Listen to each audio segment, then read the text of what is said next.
It's kind of like the Vikings. The Vikings would sail across the ocean, burn the boats, and we either succeed or die. Yes. And that's kind of where me and Jim were at. We're going to succeed or die. And fortunately, knocking a little bit of wood here, we pulled it off. Hello, everyone, and welcome back to Total Michigan, where we talk to ordinary Michiganders that are doing some pretty extraordinary things. I'm your host, Cliff Duvenwall. We are continuing our series into Halloween, things that go bump into the night, things that scare us. And as I was doing research for the show, I knew that nothing would be complete. This whole series would not be complete until we went to a haunted house.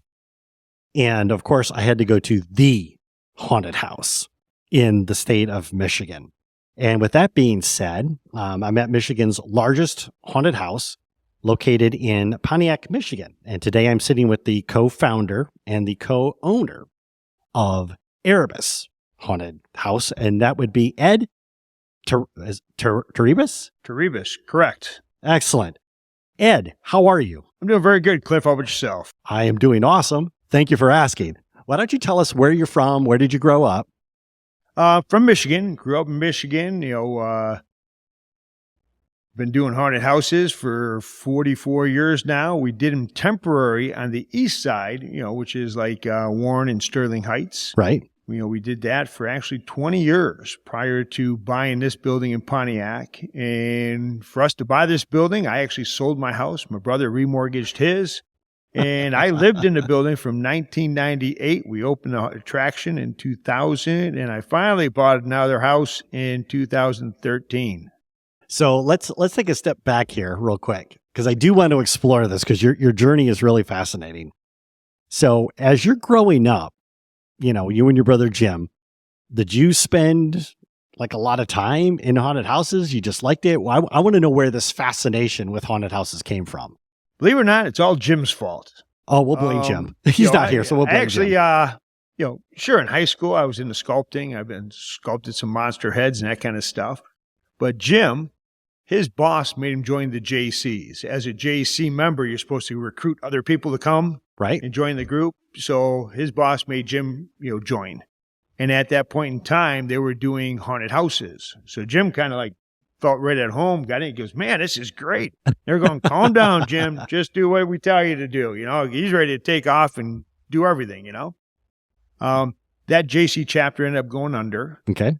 And Jim ended up moving on, and he went from that job to Ford Motor Company and ended up getting laid off from Ford's. And he goes, what I'm going to do? I'm going to build a haunted house. And he started constructing this thing in the backyard of his house. And he made the wall panels and everything, and somehow, some way, I don't know how, but we got permission to set this thing up in front of Kmart's at 12 Mile and Van Dyke. Oh, sweet Moses. Okay. And, the haunted house was at 1,200 square feet. It was $1.50 to get in. The first day we had the exterior walls up with no support walls or, interior perimeter walls kind of thing. And 60-mile-an-hour winds came and wiped out the whole building. Rolled it across the parking lot, smashed everything up. Took us 3 days to do the repairs, put it back up. We were running the haunted house, and then we realized that every time it rained, we were in a low part of the parking lot. And the water just filled up that area with 3 or 4 inches of water. All the customers and actors are running around in 3-4 inches of water. Nobody complained. We had a great time. We ended up losing money, obviously, at $1.50 a head. Yeah. You're not going to make a killing. But we decided we still want to do this. And we both had careers going on. We were doing our own thing. And we did it as a hobby. So we bought mobile home trailers. And we converted those into haunted houses. So we actually bought 4 of them. We went from 1,200 square feet to 2,800 square feet. Right.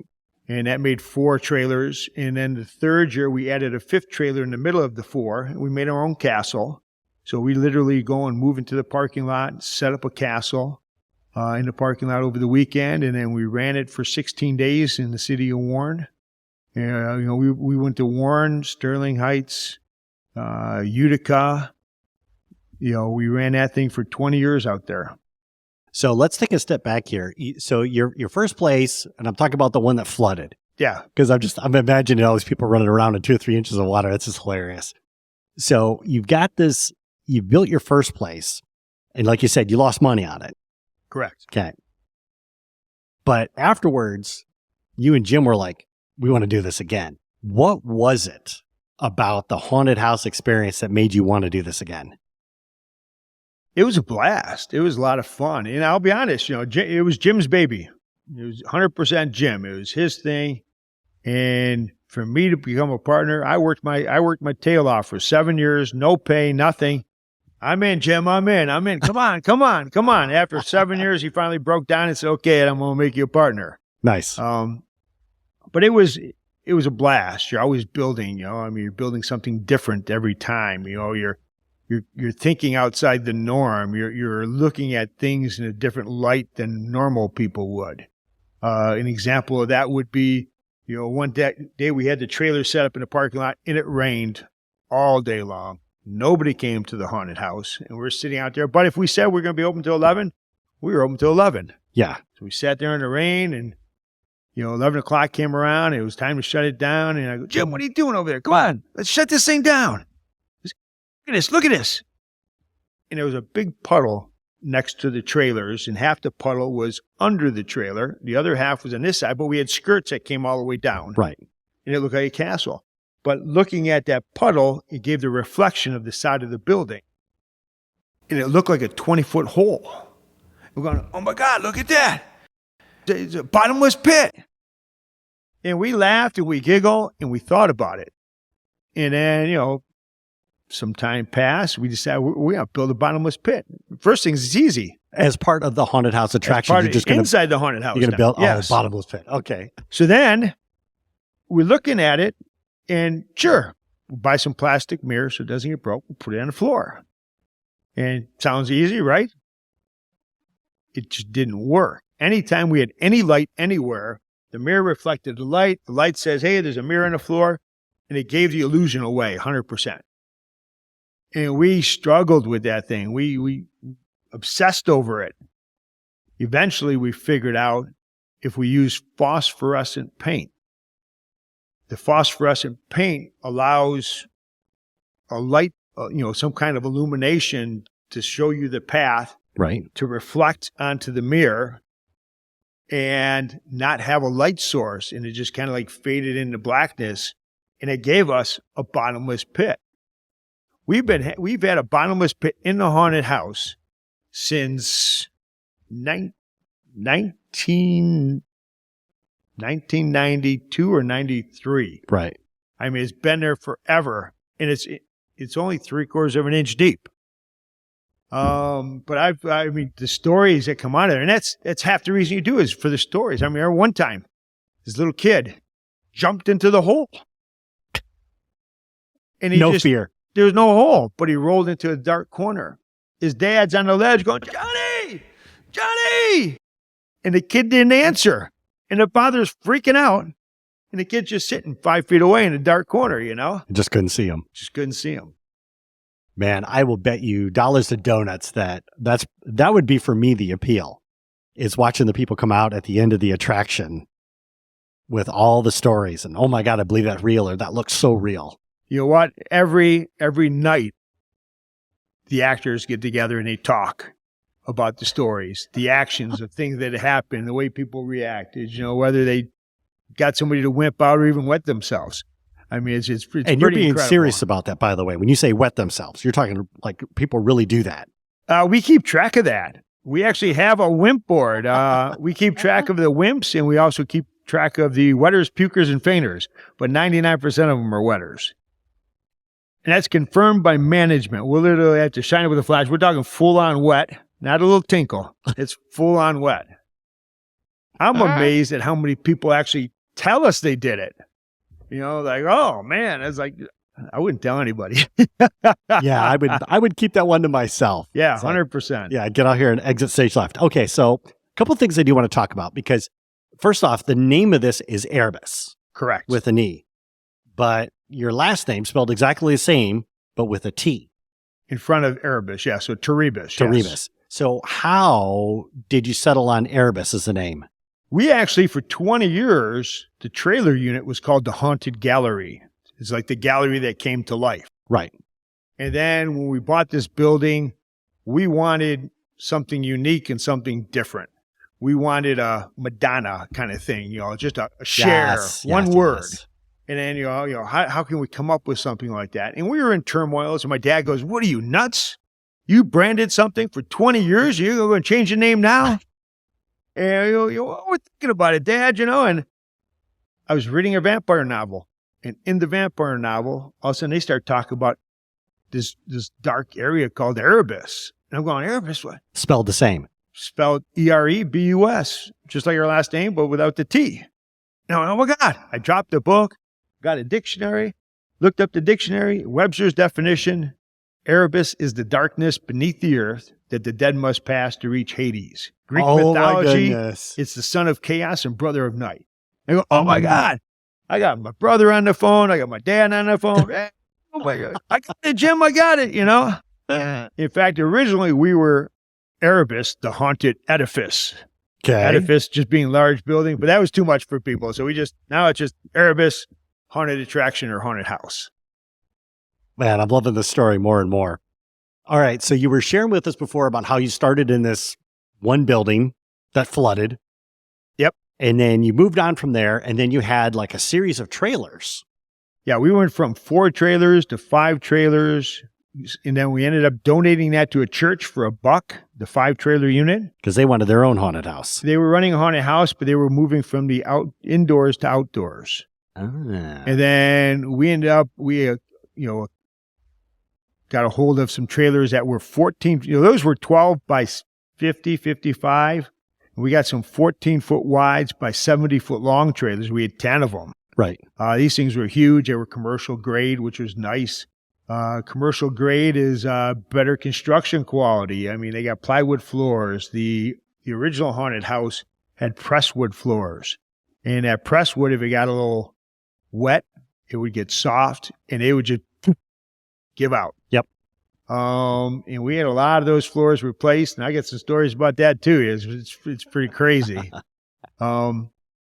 If you want to indulge, I'll indulge in one of those stories. A couple of my actors, somebody fell through the floor in the haunted house. Ooh. And it's about a 36-inch drop. Okay. And it was a press board, gave loose, went, fell in the hole. And the one actor said, "Oh my God, I'm going to go find Jim Rad. You stay here and watch the hole." That guy took off. The other guy panicked and left. Now there's just a hole in the middle of the hallway. People are walking, falling into the hole, crawling out of the hole and going through. And they think it's part of the show. They thought it was part of the show. I'm at the exit waiting to talk to people and explain and trying to, tell them what happened. And there was not one complaint. Nobody said nothing. That's too funny. Pretty crazy. That's too funny. For our audience, we're going to take a quick break to thank our sponsors. When we come back, we're going to talk about how Erebus wound up in Pontiac, but also what you can expect when you come to this awesome haunted attraction. We'll see you after the break. Hey, if you are enjoying these great interviews, just take a moment and go to totalmichigan.com/join, and you can get these episodes sent directly to your inbox because there's a lot more great stories coming. See you there. Hello, everyone, and welcome back to Total Michigan, where we interview ordinary Michigander. Well, I don't know if today's guest would qualify as ordinary or not. Well, we talked to ordinary Michiganders doing some pretty extraordinary things. I'm your host, Cliff Dubanois. Today, we're sitting with Ed Terebus of the Erebus Haunted Attraction down in Pontiac. And Ed, before the break, we were talking about how your business has basically been growing. And you recently had purchased 4, moving on to 5 trailers, which you donated to a church. Correct. How did you wind up with 4 stories in Pontiac? When we had the bigger trailers, we needed special permits to move them down the street because they were 14-foot wide. We had to store the trailers. We had to bring in temporary electric, temporary water, because we had them sprinkled. A lot of cost was incurred, and plus you had to go and set it up and tear it down. So you're always building it up, tearing it down, building it up, tearing it down. You couldn't just keep adding to it. So we decided, we're spending so much money, we could probably afford a building. And we started on a quest for looking for a building. And we saw this building we're in now, and we talked to the owner, and at that point in time, the owner wanted too much money. So we went on our quest and kept looking, and actually returned 4 years later, and we actually came to a settlement and came to a reasonable price and ended up buying this building. It met our requirements. We wanted something more than one story, just so we could say we were, more than one story, 2 stories, 3 stories. Right. This is actually, we call it 4 stories, 3 above ground and 1 underground. Oh. So, and it's a beautiful building because it was actually made to be, the first floor was retail. The second floor was a bowling alley bar and billiards. The third floor was offices, but some people could park behind their office. The parking lot was the roof, and a cab company ran out of the basement. So you can literally drive your car, drive your high-low. I can drive my high-low on the roof. I mean, you can drive, the whole building's concrete. It was actually made to go up 2 more stories. It was supposed to be 5 stories up, right. But the Depression hit in the 30s, and they stopped the construction of it, and then just never continued after that. Right. Okay. So now you've bought the building, and you're renovating it because you're going to turn this into a haunted attraction. Correct. Right. So talk to us a little bit about that goat rodeo, because I can imagine if you're telling me that this was under construction prior to Depression, so I can imagine there's probably some upgrades you guys had to do. Well, when we got it, it was used as an indoor junkyard for 40 years. Okay. So there was nothing in here. There was no electrical, no power, no water, no anything. I sold my house to buy the building. Jim remortgaged his. A bank, there's no bank in the world that's going to go, yeah, let me help you finance a haunted house, If you knew me, I probably owed you some money. We borrowed money from everybody and anybody we could to get this thing up off the ground. It's kind of like the Vikings. The Vikings would sail across the ocean, burn the boats, and we either succeed or die. Yes. And that's kind of where me and Jim were at. We were going to succeed or die. And fortunately, knocking a little bit of wood here, we pulled it off. But we gave it everything we had. I lived in the building, like I said, from 1998 to 2013. That's dedication. And I lived in a bowling alley. I lived in a lunchroom. I lived in a 20 by 30 room on the 3rd floor. In the wintertime, I'll be honest, I literally peed in a bucket because the bathroom was 3 flights down and across the building, and there was no heat from point A to point B. So I was like, woo, you just had to empty your bucket in the morning kind of thing, But I mean, it was an adventure. The whole thing was an adventure. I mean, we had a lot of fun. Yeah, certainly. So, you've built this up. You've already had like a bunch of, displays or whatever. You can bring it in here, make this place really pop. What I would like to do is I want to talk about the actual experience of Erebus. So if somebody's listening to this interview and they're coming here, they want to come here, talk to us about what can they expect? What can they really do to really maximize their experience here? Well, a couple things. One, just we have convenient parking directly across the street from us. 2, they can stay and play in Pontiac a little bit. Eventually, we're opening Oddities and Curiosities Museum. We teamed up with Steve Shipp, opening it up next door. We actually have escape rooms about 5 blocks down the street. And with your Erebus ticket stub, the electricity, I believe they're offering 50% off the door coverage to get in there. A lot of the restaurants are offering 10% off, food and drinks. Oh my goodness. So you could literally make it an afternoon/evening here. Yeah, you could come down and stay and play in Pontiac. But once you're here and you come to Erebus, Dr. Colbert was here, and he actually built a time machine. And he was very successful at it. The problem was every time he put somebody into the time machine itself, the time period looked at them as a virus and wiped them out, hence all the haunted stuff. Ah. But he became so obsessed with this, he put more and more of his people in the machine. Eventually, he ran out of people and ran out of money. But then had a brilliant idea, disguised the time machine as a haunted house. Now he has an endless supply of human guinea pigs willing to go in, but they also help finance the program. So as they enter in here, you're entering a time machine. And that allows us to go, we have 5 different time periods. So I can take you from ancient Egypt to outer space. And it all makes sense because we're traveling through time. Nice. And it's, and we can do anything. It's kind of cool, butcher shops and just just all that good stuff. And then we got things that will grab you, bite you, land on top of you. I'm going to put you in a room, slam the door, fill it up 6'6", and bury you alive. How long can you hold your breath? So we've done a lot of things. And, if we can't scare you, you're going to have fun. You're going to laugh. I mean, there's no more fun than watching other people get scared. And it's not just scary, it's fun. It's like a big fun house. Certainly. So, and I got to imagine this because I love your story, the time traveling, all the periods that people are going to experience. So there's a couple of things that come to mind here. First off, this sounds like a business where you are literally limited by your imagination. Correct. So whatever you can imagine, you're building, and you can experiment and figure out a way to make that happen. You know it, and it's amazing because you can't, whatever you can think of, can we do it? Just like one of the guys came up with, you ever see those little infinity mirrors? Yes. That they have, and you look in, the lights go forever. We just built an 8-foot by 8-foot one that's underneath a bridge and swings back and forth as you're trying to walk across the bridge. And that's new for, 2023 here. So it's whatever you can imagine. We got some great creativity over here. We can figure out how to do it. And I can imagine too, that part of this is that you want to keep the innovation going, because then it doesn't start to become monotonous for people. Like, oh, this is exactly what it was last year. Correct. We change probably about 20, 25% every year, but we keep a lot of the cool things. People like the bottomless pit. They liked, they bring their friends here for that. The bottomless pit, the buried alive. The classics, are there, but then we're always changing things up.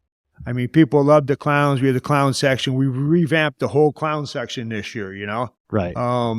Even the mirror maze is a classic. People love the mirror maze. We just kind of beefed it up a little bit. We were talking offline about the swamp and building the swamp that you see in every haunted house across the country now. And I'm thinking, man, I seen one that was better than ours. I go, we can't have that, guys. Yes. We need to, so now we took the invention that we took, and every other haunted house across the country has it. Now we got to up it one. So we have what can we do? We've been working on that. Yeah. Yes. Awesome. And a large part of this too, the scariness factor, and I do want to spend a little bit of time talking about this. You mentioned this before, getting the actors in here, getting the makeup artists and stuff. And I've seen your Facebook photos, some of the pictures that have been taken, and man, those people look creepy. And I can imagine with the right light, scaring the willies out of people. Oh yeah. In fact, we even had a team come in here, and do, brain studies and heart monitors. And they've even looked at the actors and actually checked out their brain waves before and after makeup. Yes. And people go into a character change, and actually their brain waves change when they get into that costume. So you know what? They do become insane. Oh, I love that. Absolutely love that.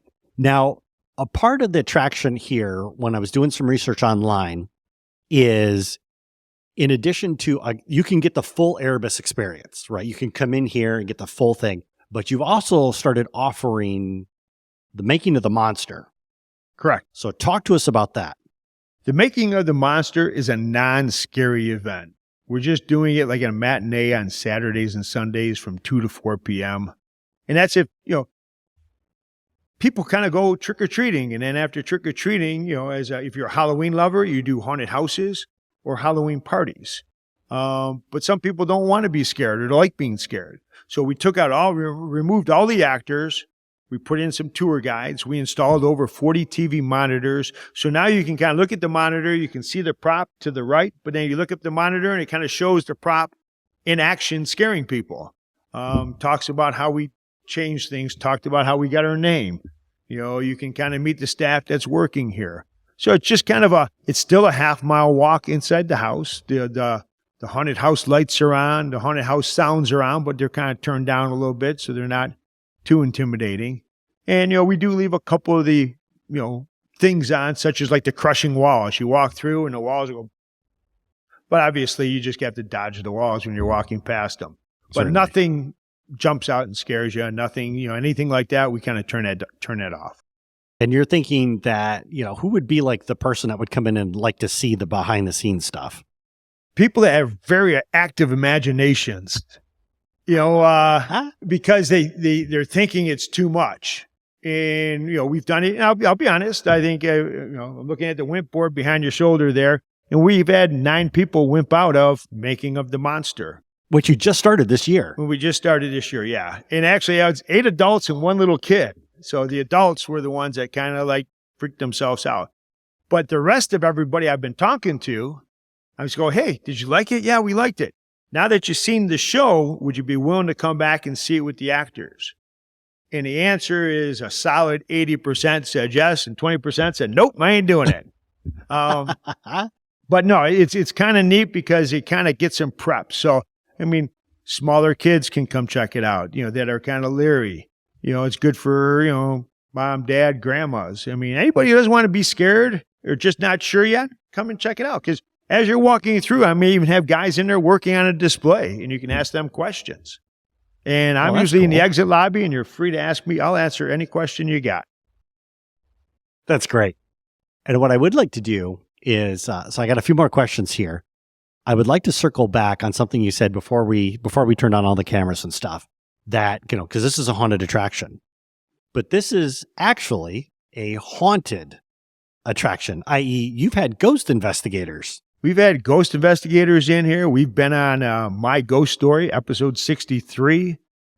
We've had other people come on in and find things. And yeah, there was a guy that supposedly died in the basement, and it's in the boiler room. And that's a room we haven't touched in 24 years. Actually, 20, you had 2 on top of that, 26 years. It's, there's probably 3 inches of garbage on the floor, and there's dirt and dust, but his pillow and blanket are still down there. Right.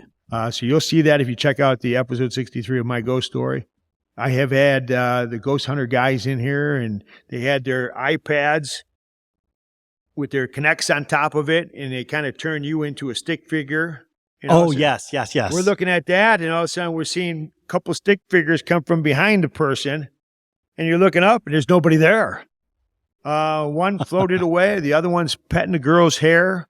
It's pretty incredible. It's kind of neat and scary all at the same time, Right. Nice. And one of the things that you said that I thought was absolutely fascinating was at one time, and it might still be this way, but at one time, Michigan was had the most haunted attractions. Yes. Actually, I'm the guy who called Michigan the haunted house capital of the world. And back then, we did the Fear Finder. We do the Fear Finder, and Yes. The Fear Finder is the magazine. It's the Halloween tour guide. And at one point in time, we had almost 100 haunts within 50 miles of us. Wow. It was huge. There was a lot of JC haunts. And I don't know if any JC haunts are still doing haunted houses in Michigan now. Sure. I think right now we still have a lot of haunts in Michigan, but Ohio is definitely cruising. There's a lot of haunts in Ohio also, but it seems like the northern east section is, like the haunted house, hotbed of stuff anywhere in the whole country. We have more haunts up here than any place. But part of the problem, like when we were doing the haunted house, there were so many haunts. We went to the trade show, we saw something really cool. We couldn't buy it because 25 other guys had it. Yeah. So instead of doing that, that forced us to be innovative. It forced us to build our own things and be different than, most other haunts. Right. And that's kind of our claim to fame is you'll see things here that you won't see in other haunts across the country. Which again circles back to when we were talking before about the importance of innovation. Yeah. Keeping your attraction fresh. Keep it fresh, but again, like over here now, that was always huge when it was 1,200 square feet. But now you got a 100,000 square foot building. It's a half-mile walk throughout the facility. You can't change everything. Right. And I don't think I'd want to. There's some stuff that's near and dear that we kind of just keep it on. But, sometimes we need to modify it and change it and upgrade it. And there's still cool things. Right. Awesome. Ed, if somebody's listening to this episode and they want to check out Erebus or, find you online, whatever, what are the different ways that they can they can check us out at hauntedpontiac.com. Okay. I mean, we have, links to, Making of the Monster on there. We have links to the Erebus Escape over there. Everything can be found on hauntedpontiac.com. Okay. And then they can buy their tickets to come in to see the show. Yep, they can see the show, or if you go Ed at hauntedpontiac.com, you can give me directly and ask me a question. I'll be happy to answer. Awesome. Ed, thank you so much for taking time to talk with us today. We really do appreciate it. I appreciate you coming out and putting us on your show. Nice. And for our audience, you can always get the links that Ed was talking about by going over to totalmichigan.com and clicking on Ed's interview. We'll see you again next week when we talk to another Michigander who's doing some pretty extraordinary things. We'll see you then.